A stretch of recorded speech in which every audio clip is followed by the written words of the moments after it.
Washington Square On Air is the audio town square for the Washington Square Review, Lansing Community College's literary journal. Writers, readers, scholars, publishing professionals, citizens of the world gather here and chat about all things writing.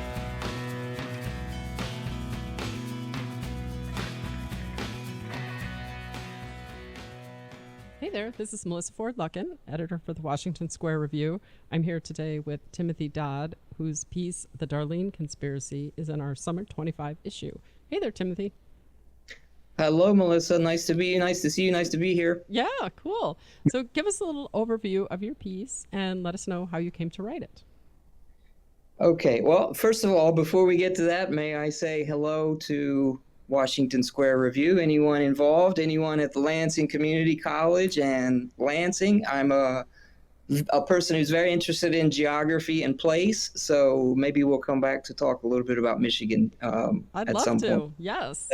So yeah, but the Darlene Conspiracy, I think, is it's the story that's in the upcoming issue. And how did I come to write that? I'm going to have to tell you that I really honestly cannot remember. And that's what kind of happens when you're writing 12 different things at once. I'm a bit of a... Well, give us a nutshell overview. What's it about? Yeah. I'm kind of an obsessive, so there's a lot of things going on at once with the writing. But it's a story that's about a quirky guy. I guess I'm probably use the word quirky maybe too much in this interview, but he's a quirky guy. He has essentially he has these hallucinations of seeing his ex or his former girlfriend in various locations around town. So the story starts out with another of these spottings in the Walmart checkout line.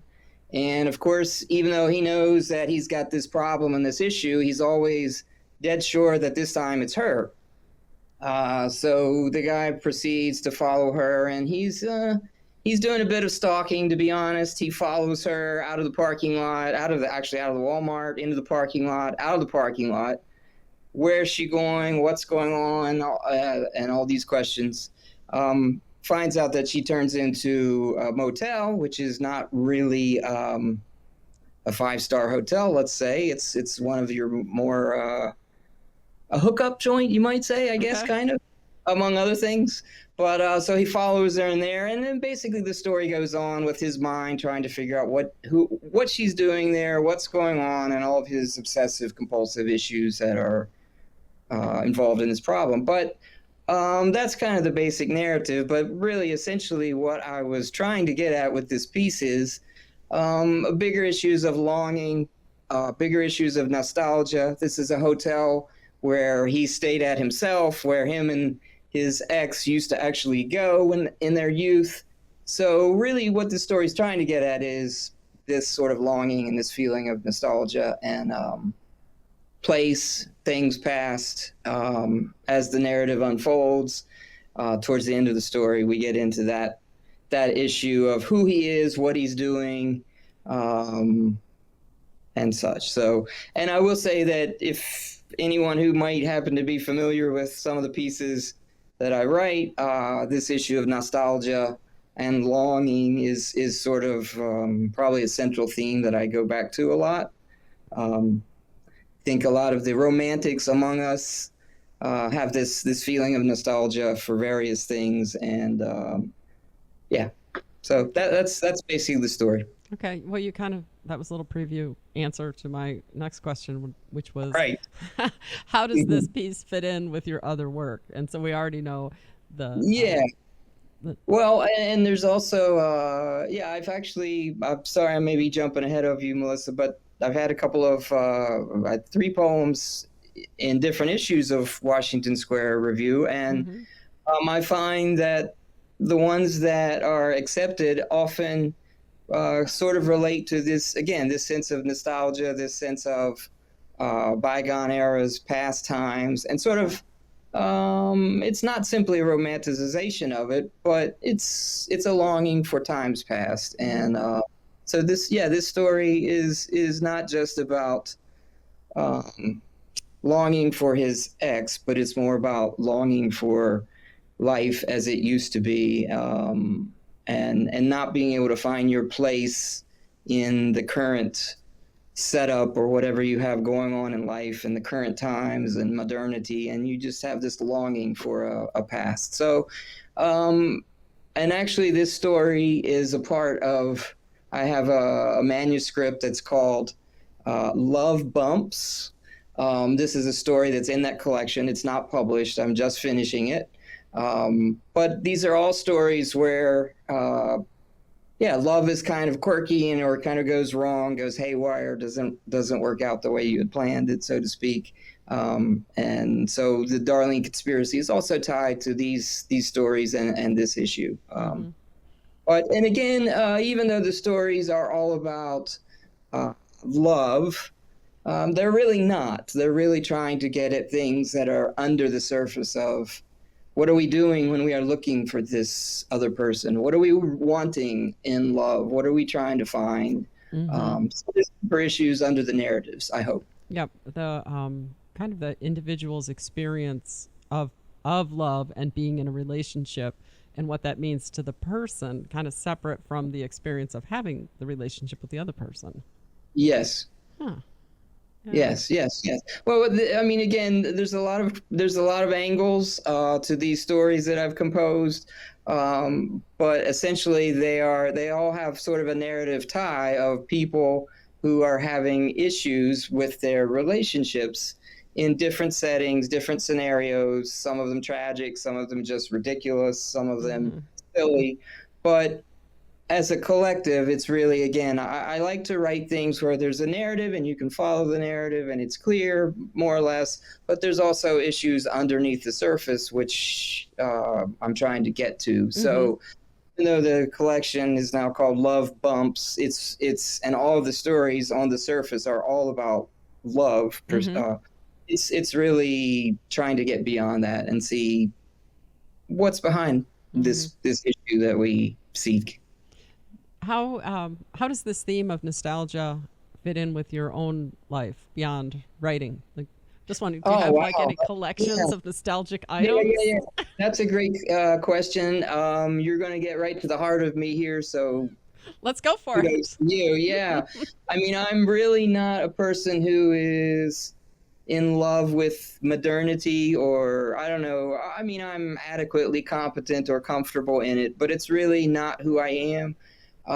So I'm always trying to find other outlets to get to eclipse or to counter the time and the space that I'm in. I won't say that I'm stuck here. You know, we are all in a certain time and place, but I like time travel. I like going to new continents and countries and towns and places that are forgotten and no one cares about really much anymore. So this nostalgia thing is kind of my way to get outside of just being told that I am here and I am now, and need to behave and do and think and love all of the things that we are sort of expected to participate in our current time and current time and setting. So that it's very much connected to both my fiction and my poetry. But I think you've opened it up because nostalgia is sort of usually a look at sort of a romanticization of times past or a longing for times past. But this is also sort of one part of me, and I'm sure many other people too, who just like to get beyond the time and space that we're sort of set in. For those of us who feel like we are kind of conditioned or framed into being certain people in certain times and places and all of the things that kind of go along with here and now. And I'm a person who just likes to have experiences which sort of, set my mind off or blow my mind or make me feel that I've transported to somewhere else. That's just interesting and intriguing for me. So writing is a big outlet for me in doing that. But even before I was a writer, I really just loved to travel. That's a big part of me trying to get beyond my own time and space. Yep. You said you also do oil painting. Is that part of this? Yeah, I would say so. Oil painting, I've never been a natural at oil painting, but it's one of those things that I've always, well, I can't say always. Since high school, I really learned to love visual arts, particularly painting. I didn't have a background in any of this, in painting and writing, or my family didn't say, oh, you need to do these things. They're sort of things that just came out of me innately as I tried to find myself moving along in the world. But the painting sort of came about just from loving going into museums and seeing paintings. And again, having that moment where I'm not here and now. I am suddenly moved to a different time, to a different place. And I can say that, and it maybe sounds weird, but if it happens to you, actually it happens to all of us at some point, when you have a moment where you are not really right in this time and this place, you are transported creatively or imaginatively or even physically to some other interesting place, and your mind sort of shifts. Yeah. This what happened to me when I would see paintings, and then I guess the next logical step is try and paint. Mm-hmm. And when I first tried and painted, I think that was one of the scariest moments of my life, because honestly, I had a blank canvas and I had the paints beside me. I cannot draw. I couldn't draw myself if I had to with any sense of realism. And now there's this canvas, and I had no training, no idea how to mix colors, no idea of any sort of technical capabilities. And I like, what the heck do I do now on this blank canvas? And I painted something, and it was obvious. It was, as anyone who paints would probably expect, very one-dimensional, very flat.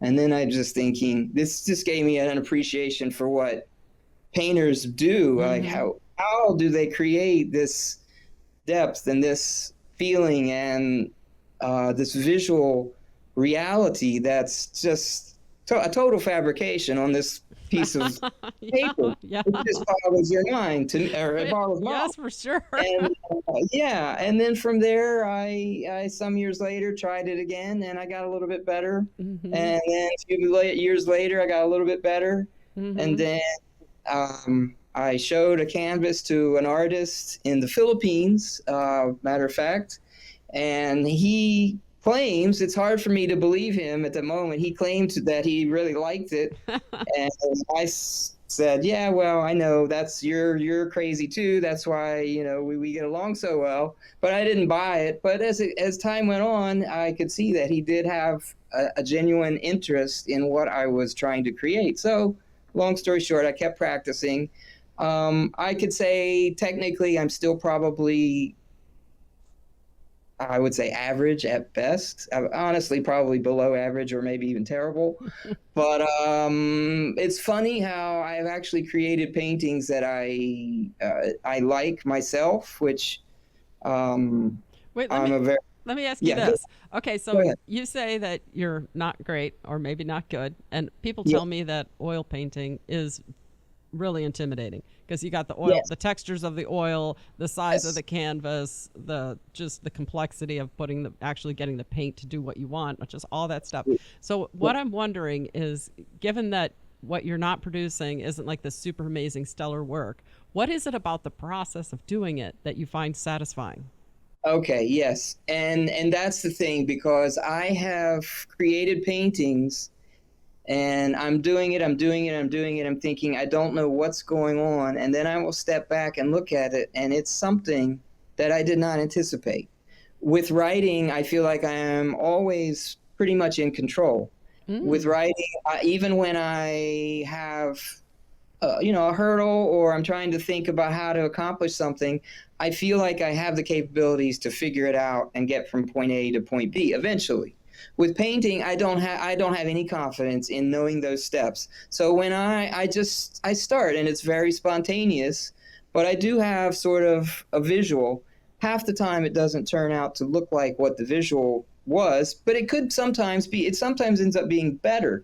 And when you have one of those canvases that turn out actually better than what you anticipated, and then you look at it and you just feel like, did I really do that? It's hard to it's again one of those moments where I was talking about getting past time and space. It's one of those moments when I just feel like, well, what just happened? Because this is not what I planned. This is not technical skill, but yet what I see is evocative and communicating something to me. Mm-hmm. And then I have had other people, not just the one person who kind of encouraged me originally, but have looked at these, and they have probably no idea that I'm started from hardly able to draw. I couldn't draw a hand.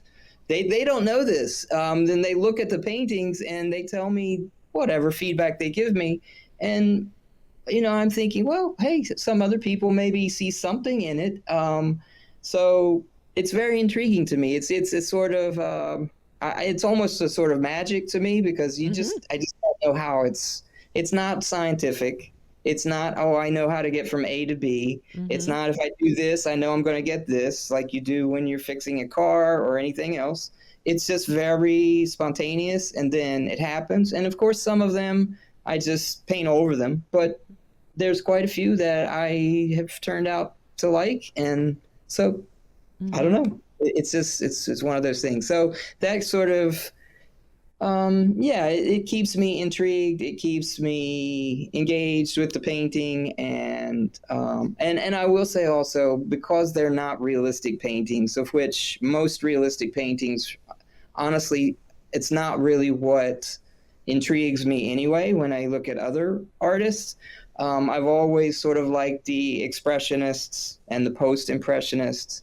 And that's also kind of what I do, which, lucky for me, doesn't seem to require quite as much technical skill, because you don't have to draw a hand that looks like a hand. You can draw a blurry, weird, disfigured, distorted hand, and it might be, hey, it's perfect.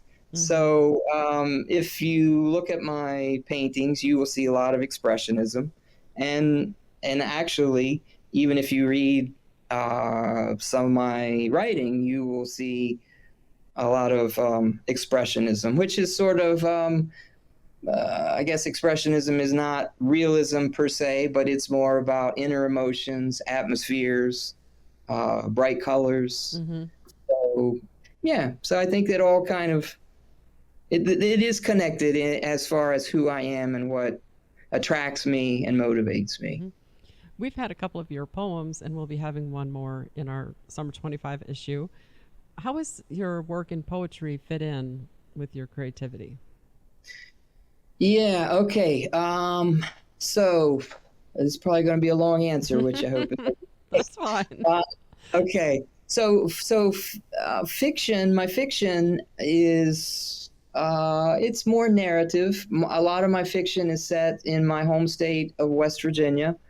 Although I certainly have a lot of fiction which I've finished and looking for publishers that's not about West Virginia and Appalachia.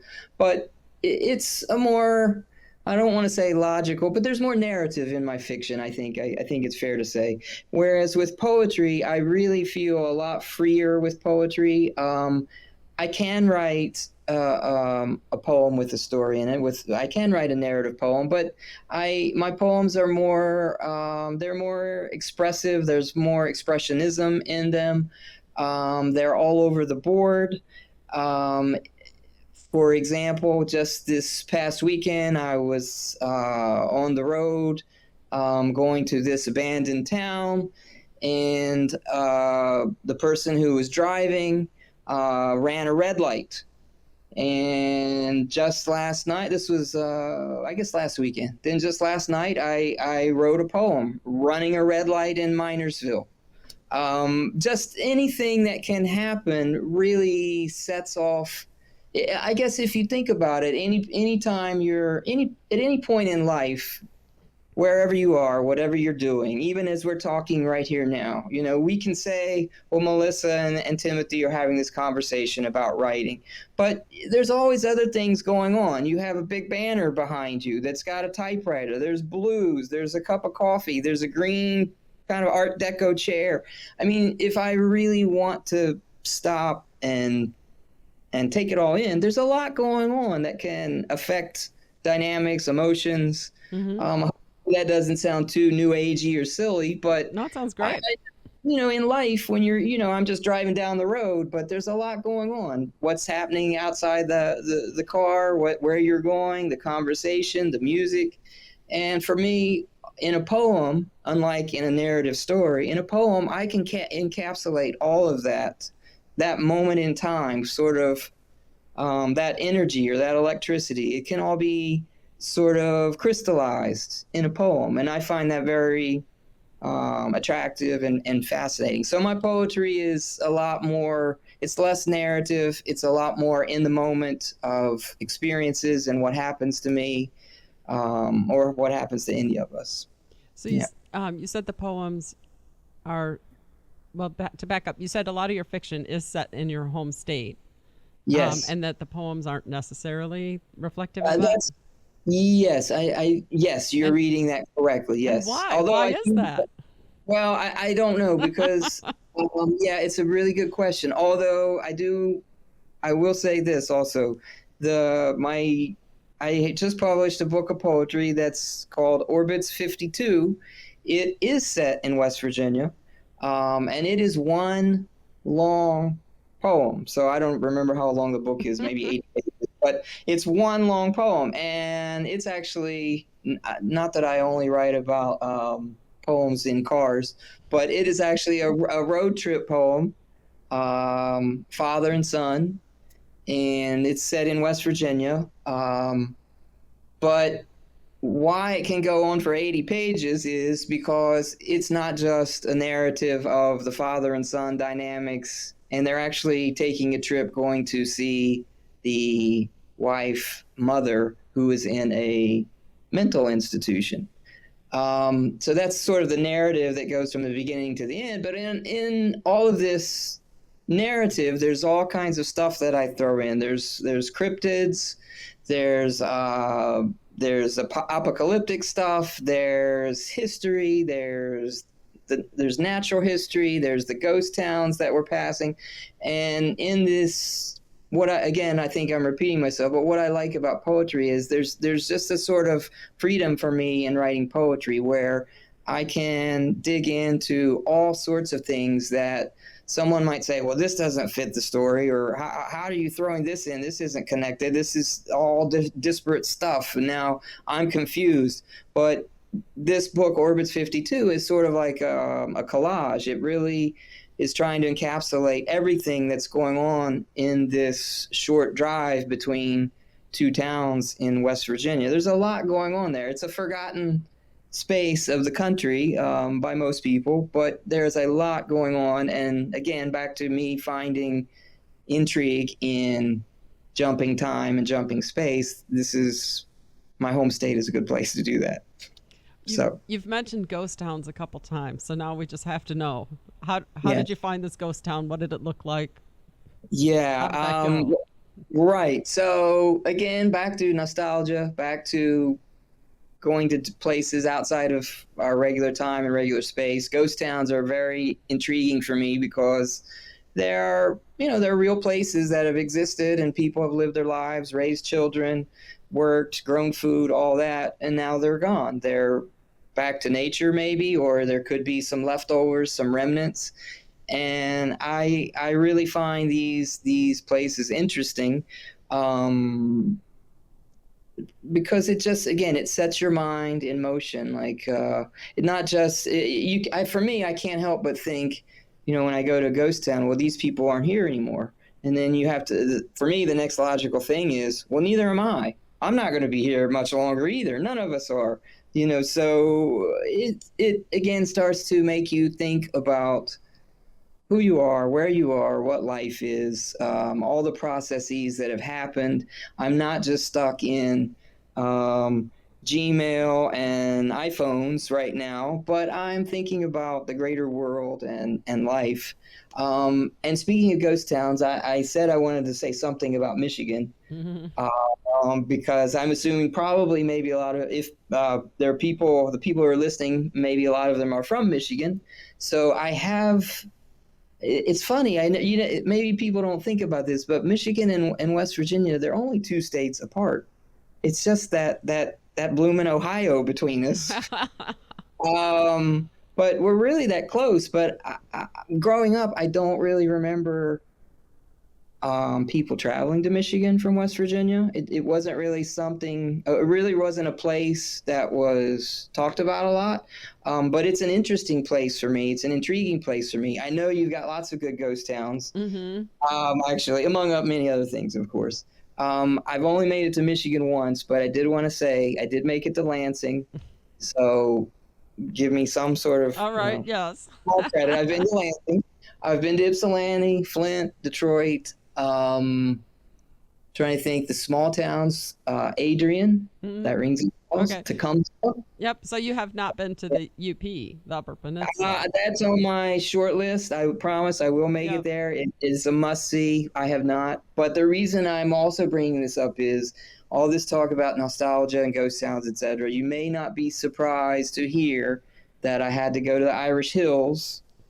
And that all was capped off by me I was not arrested, but I did have to speak to the police about trespassing on this abandoned amusement park. I believe it is called a prehistoric forest.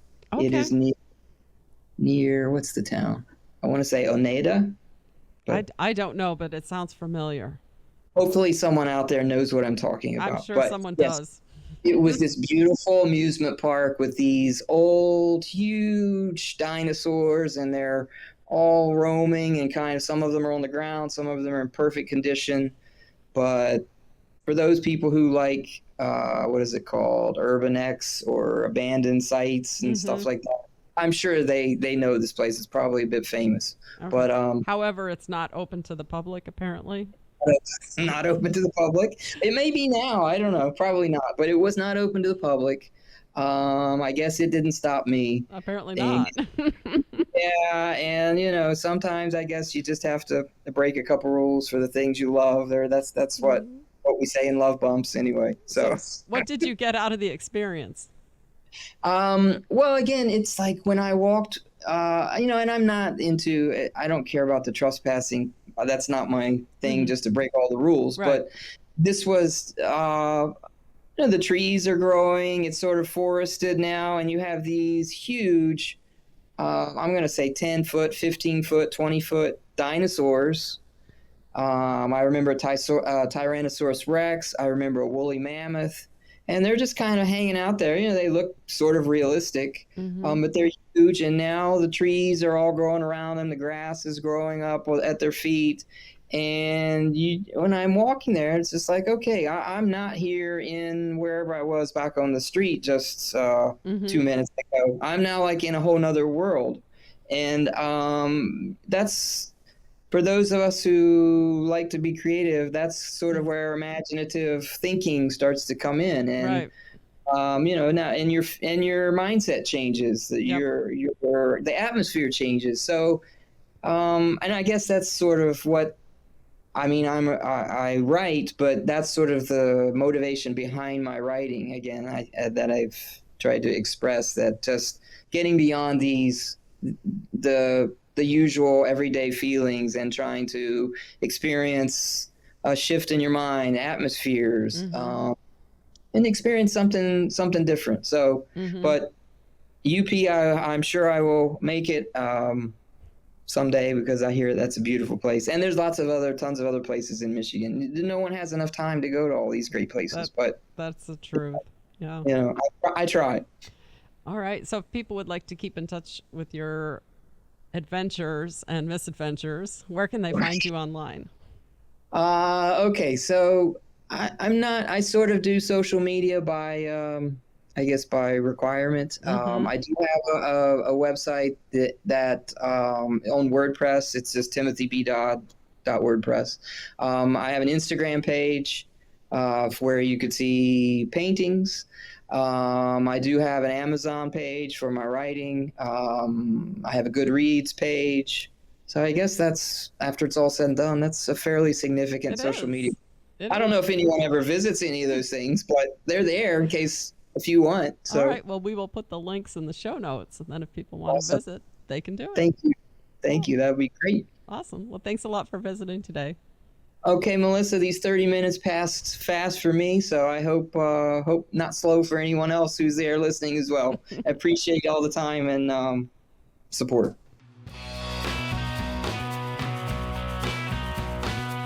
Thanks for stopping by the audio town square of the Washington Square Review. Until next time, this has been the Washington Square On Air from Lansing Community College. To find out more about our writers community and literary journal, visit lcc.edu/WSR.